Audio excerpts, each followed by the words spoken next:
In Iran as well, your counterpart spoke about his concern about Kashmir as well. You've been talking about the humanitarian crisis you're worried about. These 900,000 troops are not there to stop terrorism. It's to terrorize a population. And this will have implications in Pakistan because 1/3 of Kashmir is in Pakistan.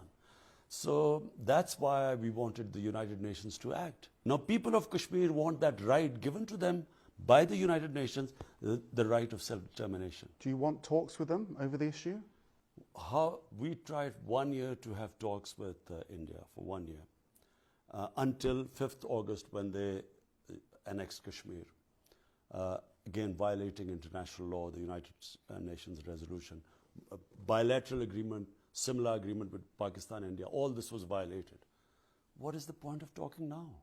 Where do you start talking now? So you're working with President Trump, I understand it, on the Iran-Saudi situation. Have you been empowered by him to mediate or facilitate there? Well, President Trump, when I was in New York, did say that we should try and be a go-between Iran and the United States. And I did speak to President Rouhani when I was in Iran about the U.S. offer. And that's an evolving situation. So let's see if it gets anywhere. Are you able to say to President Rouhani that there may be a goodwill gesture at some point coming from the United States to help with that bilateral relationship? But the U.S. is a little bit more complicated. So I won't go into too much details about it until there is some response from both sides. Are you positive? I think so. I think there's a realization. I think President Trump, say whatever people will say about him and criticize him, but at least what I like about him is he does not believe in wars. Was it a big disappointment that the talks with the Taliban broke down? Yes, I thought so, because Pakistan facilitated those talks.